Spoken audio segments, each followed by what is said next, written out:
vou começar hoje o capítulo 1, porque na aula passada a gente fez a introdução, e eu separei algumas partes desse capítulo 1, muito rico, e foi muito difícil, inclusive, de escolher o que eu não ia trazer, tá?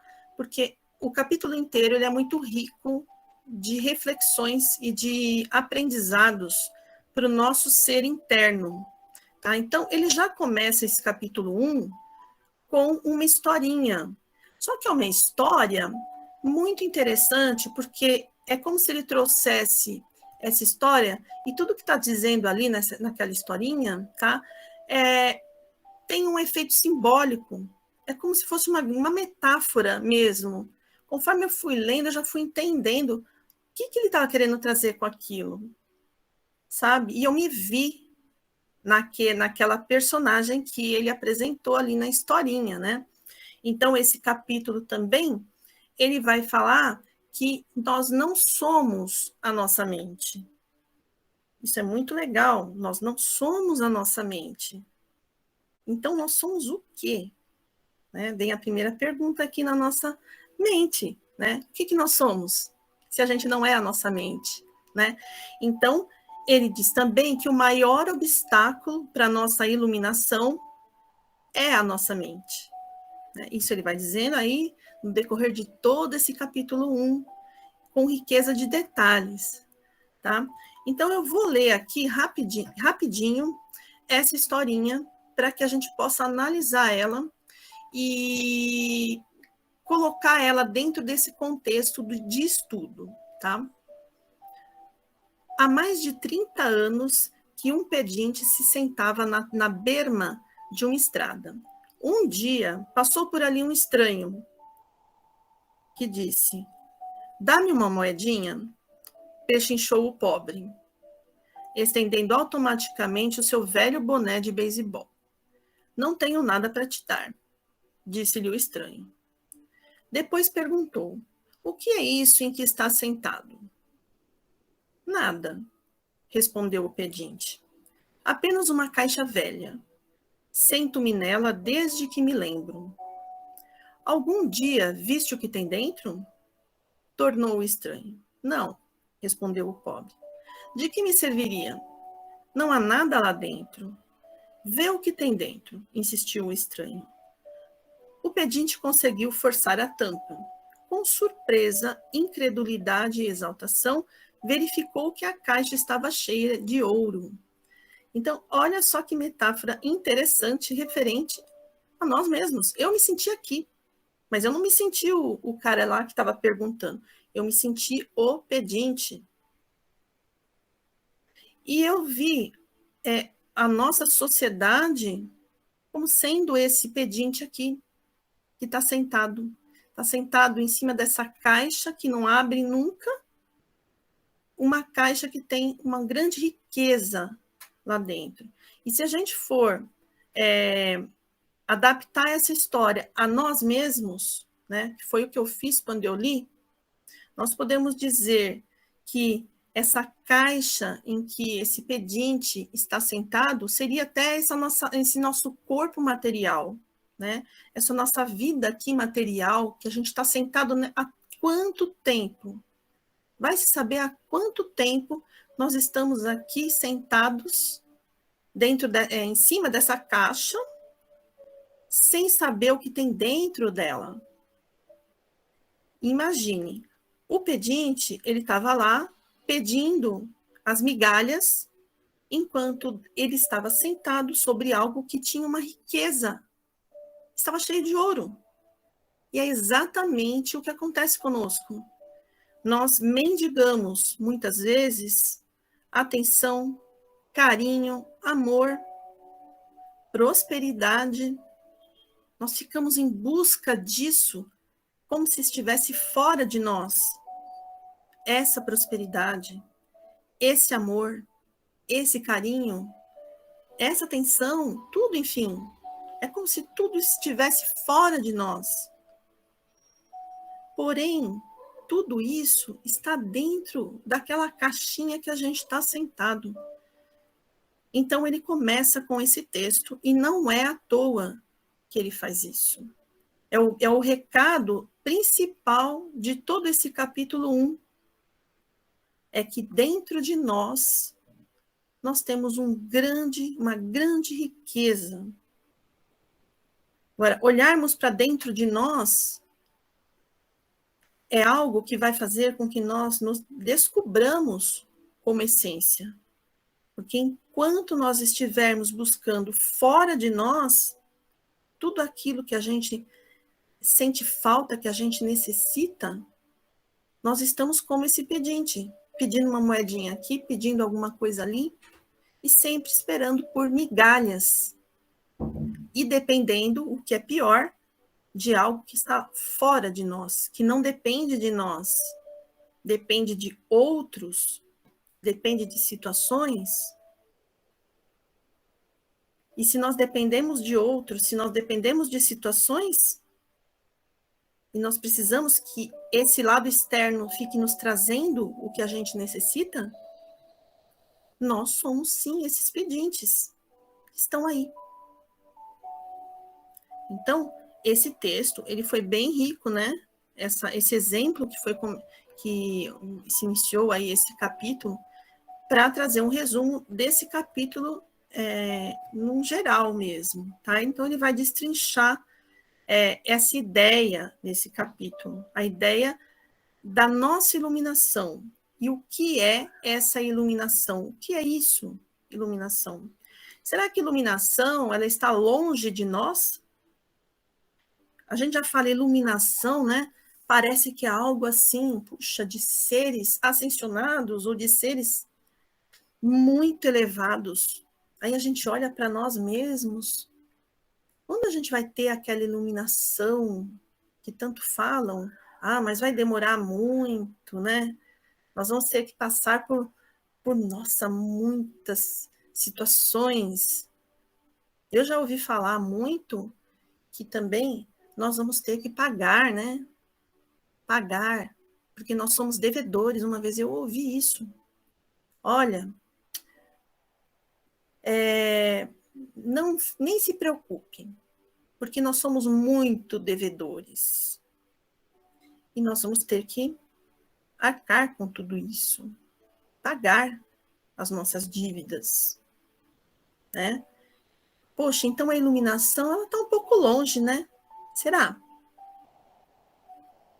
Vamos ver o que ele pensa, o que ele vai trazer aqui para a gente. Todos os que não encontram a verdadeira luz do próprio ser em sua paz inabalável é pedinte. Isso significa o quê? Que nós não vamos ter problemas agora, daqui para frente? Não vamos ter problemas. Ou então a gente pensa assim, isso ela está falando, né, porque ela não está vivendo a minha situação. Não está passando pelo que eu estou passando. Mas não é disso que eu estou falando. Não é disso que o livro está falando. Que o Eckhart Tolle está falando. Ele está querendo dizer que o que está fora são eventos que a gente não vai poder controlar. São coisas que não estão nas nossas mãos e, ao mesmo tempo, estão. Não é mesmo? Porque se a gente tem uma energia e a gente atrai as coisas para a gente, então tem uma parte aí que está nas nossas mãos. Mas tem outras coisas que não estão nas nossas mãos, não é?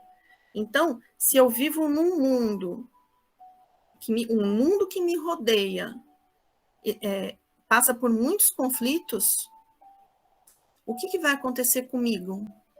Eu vou me envolver com esses conflitos e vou me embolar ali, vou ficar naquela neurose do mundo?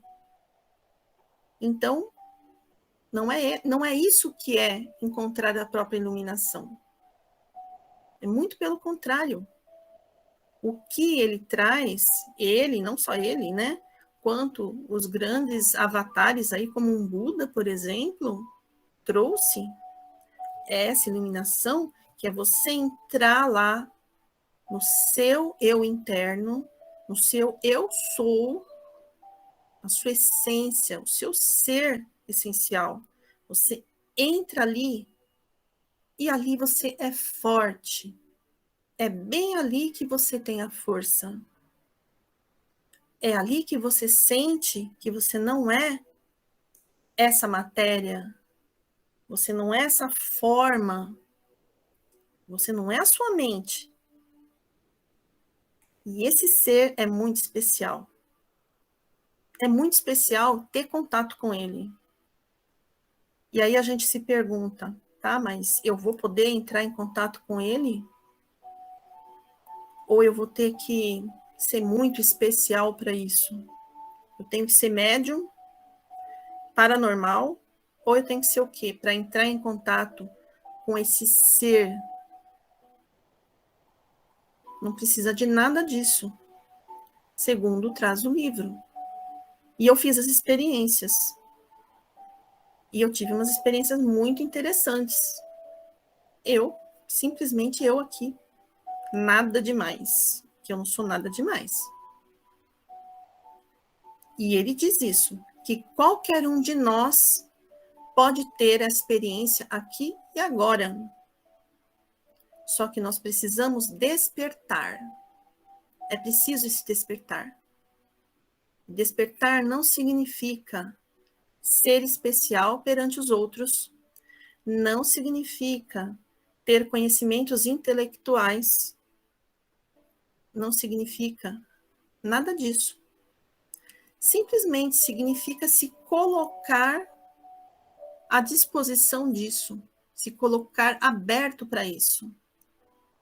E aí a experiência vem, como aconteceu com o Eckhart Tolle, conforme ele conta lá na introdução. Ele era totalmente desequilibrado. Ele entrou em contato com esse ser interno dele no momento mais terrível da vida dele. Aquele momento crucial de sofrimento máximo, de um sofrimento tão forte que ele tinha que fugir para algum lugar. E para onde ele fugiu? Para dentro dele, para o eu interno dele. Na verdade, o ego dele não aguentou. Não estava mais aguentando, pediu socorro. E quem abraçou ele? O eu interno dele. Essa essência de luz, que é calma, paz inabalável. E nós somos assim. Esse eu interno, ele é repleto de paz inabalável. E inabalável significa nada do que acontece por aí afora vai abalar esse ser interno. Por isso que nós temos sim que nos ligar a ele. E nos acostumar a isso. Porque é a única forma de nós vencermos a dor e o sofrimento. E Buda já trazia isso. Procurar fora de si a segurança, o amor, o prazer, a realização pessoal é encontrar apenas vislumbres disso. O que a gente está acostumado a fazer o tempo todo? Buscar realização fora de nós. Onde que a gente busca? Se a gente vai passear, a gente busca o prazer ali. Não que não tenha que ter prazer ali. Eu nem sei se eu vou conseguir explicar isso. Se eu vou ser suficientemente clara, né? Se eu tenho essa capacidade de passar essa ideia que às vezes a gente entende, mas é tão difícil de passar para as pessoas isso. Porque é preciso que nós entremos em contato com isso que nós temos aqui dentro, esse ser misterioso que a gente não conhece, esse desconhecido, para que a gente entenda o que ele quer trazer nesse livro.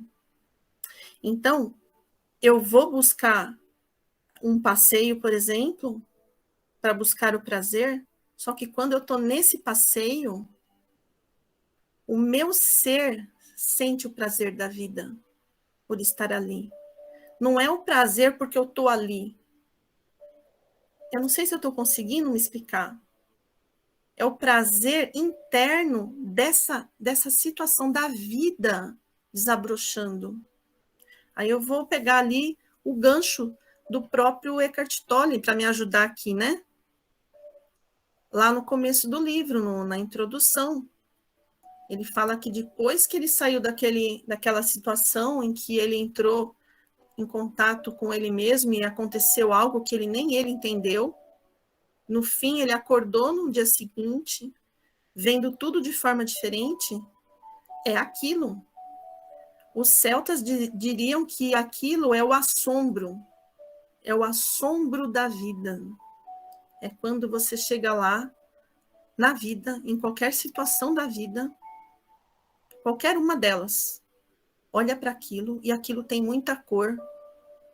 Aquilo te traz uma coisa interna, uma sensação de preenchimento, mas da vida. Então, não é simplesmente você pegou lá o troféu porque você finalmente conseguiu sei lá o quê. Não é isso. É uma outra realização. Mas a realização não é fora, é lá dentro. É dentro de nós. E o quanto a gente fala, né? Até quando a gente estuda sobre os corpos energéticos, né? Quem estudou vai lembrar da parte que eu falo. Quando a gente não faz o que ama, nós somos profundamente infelizes, porque nós estamos fazendo o que a nossa mente racional ela quer. Nós temos dois tipos de mentes, a mente emocional, racional e a mente espiritual. Então, tem uma mente espiritual que deseja um caminho. Essa mente espiritual, ela tem uma vibração muito elevada e ela está muito ligada ao nosso eu interno.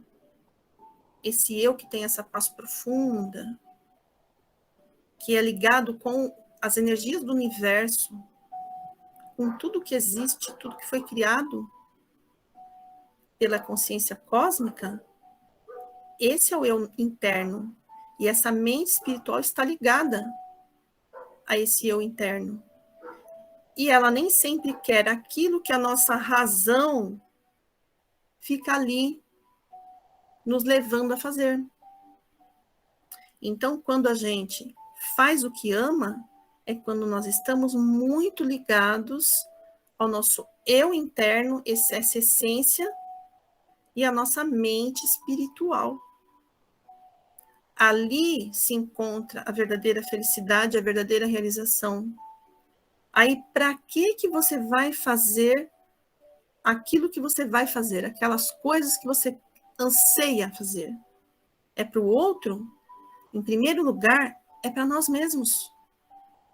O nosso ser sente um prazer de fazer aquilo que ele ama. E esse prazer preenche todo esse ser. E vai para todo lado.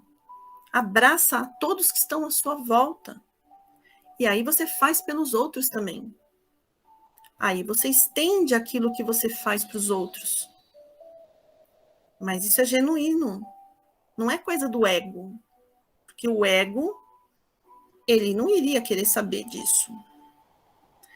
O ego, ele está ligado a outras questões. A ganhar coisas, né? A ter outras questões na vida. As materiais. Como se isso fosse o prazer. Né? Mas nesse capítulo, ele vai falar ainda bastante sobre isso, tá?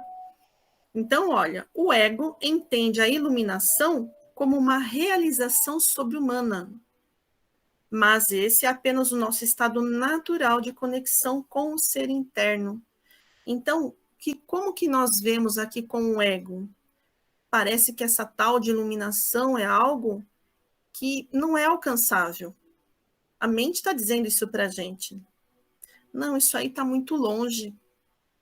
Você não pode fazer isso porque, nossa, você vai precisar caminhar muito ainda. Tem muitas vidas, né? Já ouvi falar disso também. Tem muitas vidas pela frente. Vai demorar. Só que não. Em hipótese alguma, precisa demorar. Porque o nosso eu interno, como diz aqui no capítulo, ele está focado no agora. No agora, não é no daqui vidas. Não é daqui anos. Ele está focado no agora. Aí eu até comecei a fazer umas ligações sobre concentração, né? Que tanto falam a concentração, né? Aqueles exercícios de concentração. E os chineses, eles falam bastante sobre isso. Eles até falam sobre aquela prática do chá, para você pegar uma xícara de chá, você ir tomando aos poucos, sentindo o sabor, o calor, né? A textura daquele líquido e saboreando aquilo. Por que eles estão querendo dizer isso? Porque nós precisamos fazer alguma coisa, estar fazendo presente, de forma presente. E desta forma, nosso espírito está presente ali. Porque o que faz a nossa mente quando a gente está fazendo alguma coisa? Ela parece uma máquina de criar imagens, ideias e fica criando milhões de coisas. E a gente não foca. É caótico o negócio. Nós não conseguimos, a nossa mente é inquieta. Ela tem que pensar o tempo todo, o tempo todo. Então, os chineses falam isso, que nós, para termos a concentração, nós precisamos fazer tudo de forma presente. Tudo que nós estamos fazendo, no aqui e agora.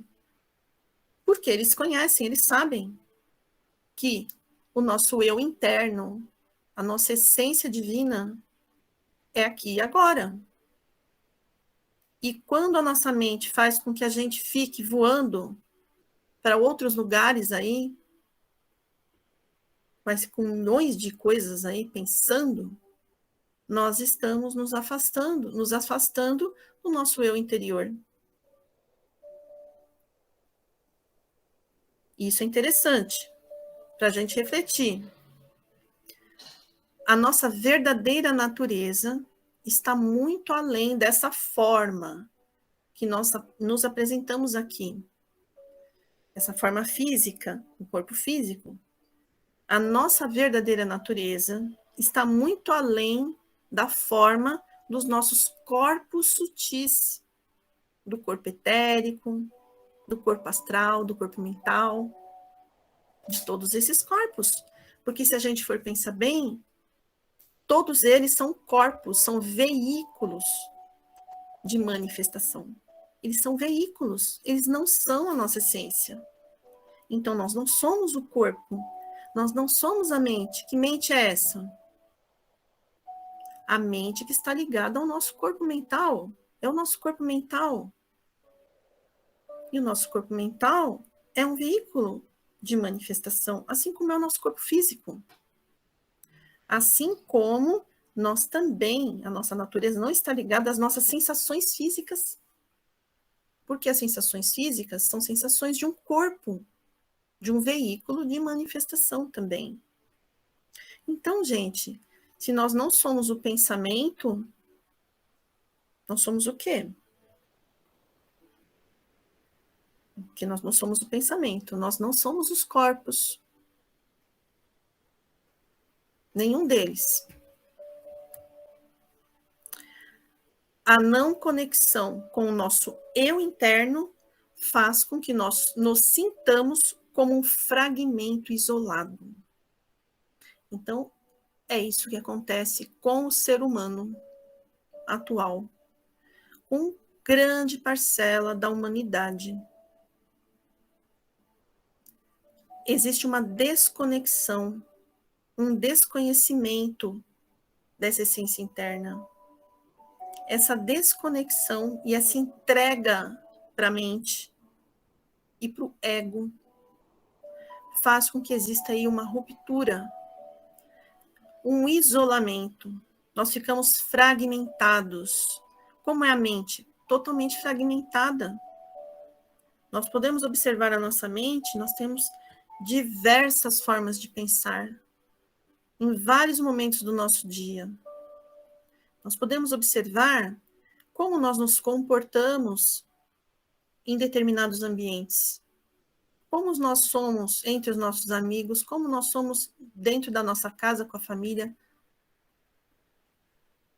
Nós temos diversas formas de pensar em diversas situações. Nós mudamos o tempo todo, somos inconstantes. E o nosso eu interno, a nossa essência, ela não é inconstante. Ela já está pronta. Pronta. Até na doutrina espírita é explicado isso, né? E não só na doutrina espírita. Nos estudos que são além da doutrina espírita aí, teosofia, por exemplo, a gente pode estudar como funciona essa questão aí da nossa centelha divina. Quando ela é gerada ali, né? Quando ela é gerada, ela já tem tudo, todos os seus atributos, todas as suas competências já estão ali dentro dela. Ela só vai desenvolver isso, que já está dentro dela. A sabedoria já está dentro de nós. As respostas já estão dentro de nós. Nós só precisamos nos conectar com ela, com essa essência. Aí sim, nós estaremos conectados com a realidade, a verdadeira realidade. E essa realidade é que vai fazer com que a gente siga de forma consciente. Porque se a gente não seguir com a nossa centelha divina, com essa conexão interna, nós vamos seguir de forma fragmentada, porque nós vamos ali com o nosso ego, com a nossa mente caótica e que não para de pensar. Agora, a mente é ruim? Será que a mente é ruim? É a vilã da história?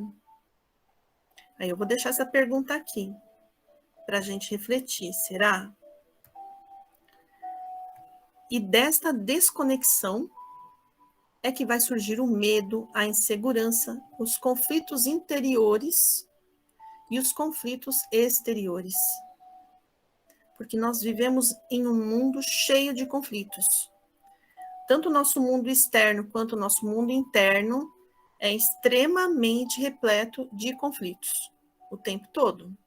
Por mais que a gente ache que a gente já resolveu tudo, sempre tem outro aparecendo. E se algo acontece aqui no nosso lado externo, já se cria um conflito. Já afeta o nosso interior. E para nós isso tudo é muito normal. Esse é o estado normal do ser humano. É o que a gente acha normal. Mas será que é normal mesmo? Será que esse é o estado normal do ser humano? De verdade? Será? Ou nós aprendemos que esse é o estado normal do ser humano?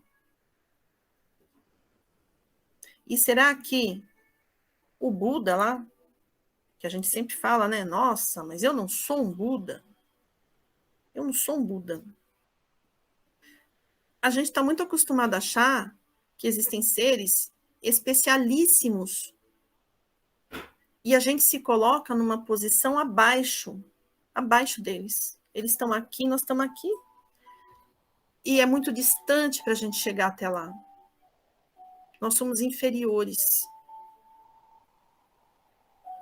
Mas, segundo esse estudo da nossa essência interna, não existe ser inferior. E sabe que quando a gente começa a fazer esses exercícios de contato, de conexão interna, a gente começa a ver em todos os outros, a sentir em todos os outros essa igualdade. E isso é muito interessante. Chega a ser intrigante como é assim novo essa sensação de sentir essa igualdade no outro, qualquer. E aí a gente vê que existe uma realidade, uma verdade aqui, E por fora dessa realidade, como se fosse uma capa ou uma aura envolvendo tudo isso, algo que é uma ilusão. Por isso que os hindus falam, né? Que aqui nós vivemos num grande Maya. A gente começa a entender por que eles usam certos termos, né? Por que eles definem dessas formas as coisas. E não é qualquer hindu, não. São aqueles que já têm esse conhecimento. Porque no mundo inteiro, em todas as civilizações, todos os povos, tem as pessoas como nós, que ainda não se conhecem. Os próprios budistas acham que a iluminação não é para eles. A iluminação é só para o Buda, não é para eles. Mas aqui no livro, ele vem dizer que nós podemos sim alcançar a iluminação. E aí nós vamos ser seres esquisitos aqui no planeta? Não. Ele veio mostrar que não. Ele não foi um esquisito aqui no planeta. Ele fez diversas tarefas, diversas atividades, ele ajudou muita gente. O livro dele foi, nossa, estourou de vender. Então, ele não é qualquer pessoa. Ou ele é qualquer pessoa, não é mesmo? Então, vamos dizer que Eckhart Tolle é uma pessoa comum que se encontrou. E como ele se encontrou, ele pôde dar ao mundo tudo aquilo que ele encontrou dentro dele. Porque a gente só pode dar o que a gente tem. Como eu posso dar segurança se eu não tenho segurança? Como eu posso dar amor se eu não tenho amor dentro de mim? Amor por mim. O amor, primeira pessoa que o amor vai influenciar, vai atingir, é nós mesmos, somos nós. Ele não vai vir daqui para lá e aqui não vai fazer nada. Eu vou continuar mendigando por aí. Não. Se eu crescer, quem está à minha volta, o mundo cresce. Porque nada do que a gente faz deixa de afetar o mundo. Todos os nossos passos afetam o mundo. Afetam.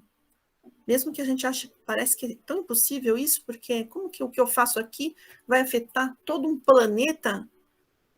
Afeta. Afeta porque nós somos essa energia. Nós fazemos parte de toda essa criação. E quando a gente entra em contato aí com esse ser interno, a gente se sente assim, fazendo parte desse todo. E é uma paz gigantesca. Eu diria que é a melhor sensação que o ser pode ter. E aí, tudo que vem aí acontecer com a gente é mais suave. Com certeza. Porque nós temos essa força, é o poder do nosso ser interior. E por isso que ele fala o poder de agora, do agora. Porque a nossa essência está no agora. E é esse que é o poder. O poder da gente entrar em contato, em conexão com o nosso ser interior que está aqui agora e não daqui sei lá quanto tempo.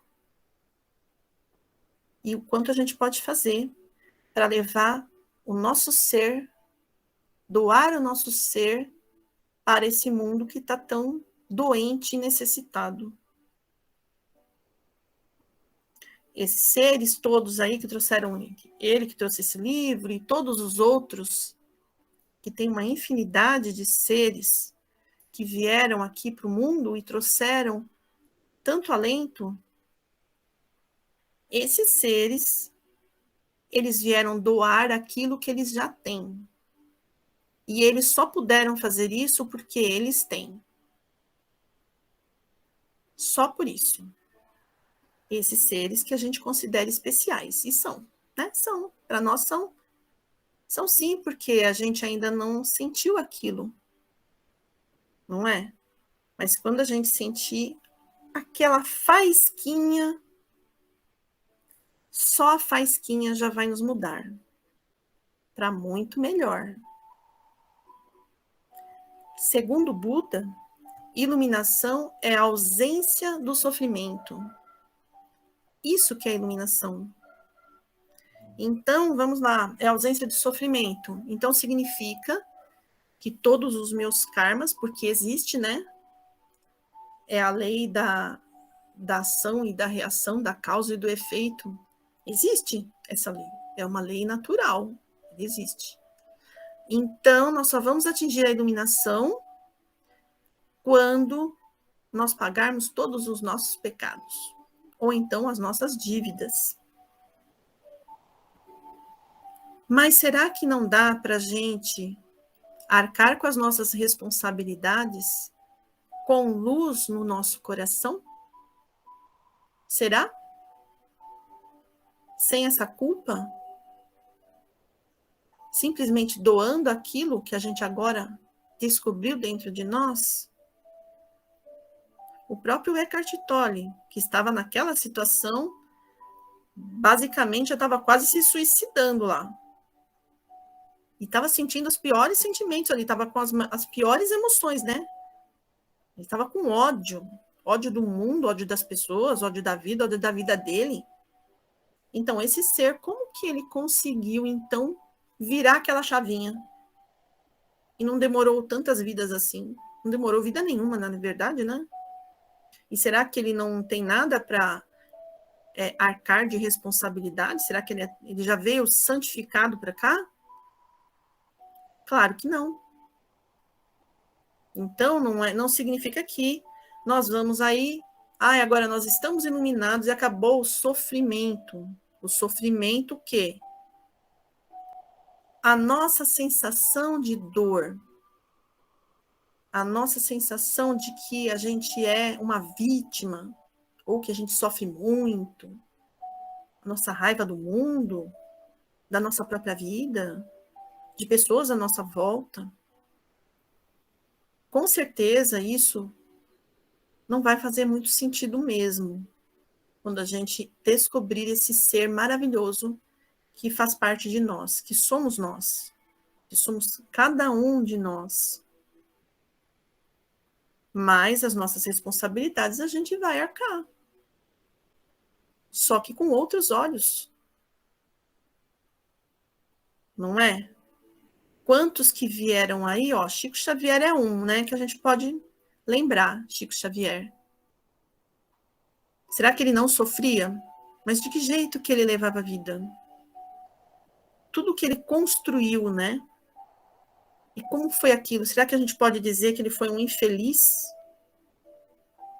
Eu acredito que não. Eu acredito que não. E as dores que ele tinha, ele conseguia levar de uma outra forma. E quando as pessoas que sofriam vinham falar com ele tinha uma abordagem muito diferente com essas pessoas, que acalmava essas pessoas. Por quê? Porque ele já virou lá para dentro, a chavinha para dentro dele. E ele está arcando com as coisas que ele precisa arcar. Ao mesmo tempo que ele está fazendo um grande benefício para o mundo, porque isso é o que faz o ser feliz. Quando a gente se encontra e a gente está feliz, a gente quer abraçar todos aqueles que estão ali à nossa volta e que a gente vê que estão sofrendo. Então, ele teve uma missão de amor, assim como tantos outros. O Eckhart Tolle é um exemplo de missão de amor. Ele está trazendo um pouco de luz para o mundo e para nós. E eu acredito que a gente só pode ficar muito grato por essas pessoas terem vindo e doado aquilo que elas têm de mais sagrado. Não é? O ser é a vida única que não está sujeito ao nascimento ou à morte. Esse ser que está aqui dentro, ele não está sujeito nem a nascer nem a morrer, porque ele não nasce e não morre. Ele é eterno. É uma única vida. O que acontece para aqueles que acreditam em vidas passadas? Para quem não acredita, tudo bem. O importante é a gente ter na mente que o ser é único. Ele não morre. O verdadeiro ser. Esse corpo físico morre. Conforme a gente vai entrando numa sutileza maior das nossas energias, a gente vai também descartando alguns corpos, não é? A gente vai deixando de utilizar, por exemplo, um corpo astral, porque a nossa energia já está bem sutil e já não vai mais usar o corpo astral. Então, a gente vai perdendo alguns corpos, né? Agora, o espírito, a nossa alma, o nosso ser interno, tem várias denominações, né? Esse nunca se perde, esse nunca morre. É uma única vida. Então, para quem acredita em vidas passadas, tudo bem, nasceu, morreu, beleza. Porém, só fez isso por quê? Porque o corpo, ele não é perene, né? O corpo, ele tem validade. Então, ele vai ter que morrer. Só que essa alma, essa essência, precisa voltar aqui na escola, nessa escola da vida. E aí ela vai vir num outro corpo. E vai ter novos aprendizados. E por aí vai. Só que a vida é única. Não tem mais de uma. Então, nós vamos estar entrando em contato com um ser que é eterno. E que tem... Quando a gente entra em contato com ele, aí sim nós vamos entrar em contato com toda aquela consciência, tudo aquilo que ele sabe. Todos aqueles conhecimentos com aquela inteligência. Que é muito maior dessa que a gente tem aqui hoje com esse cérebrozinho. Esse cérebro é uma parcela ínfima da nossa inteligência, da inteligência do ser. Então, olha como a gente se reduz. Olha como a gente se reduz. Aí a gente começa a olhar para certas coisas que a gente dá tanta atenção, né? E que a gente sofre tanto. E a gente vê a pequenez dessas coisas. Como elas são pequenas. Não faz sentido certos sofrimentos quando a gente enxerga a nossa grandeza. O ser está, ao mesmo tempo, transcendente e imanente a cada forma.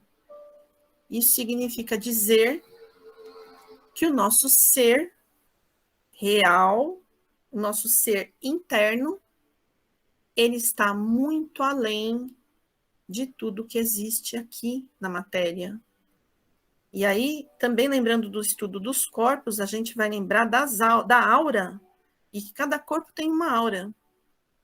Então, será que o nosso ser espiritual, ele está dentro do nosso corpo, ou é o nosso corpo que está dentro da nossa alma? O que será? Já que a nossa aura vai longe, transcende, e dependendo da qualidade de sentimentos que possui o ser, a sua aura vai mais longe do que outros, por exemplo. Então, gente, são muitas reflexões. E nós vamos continuar esse estudo na sequência na próxima quarta.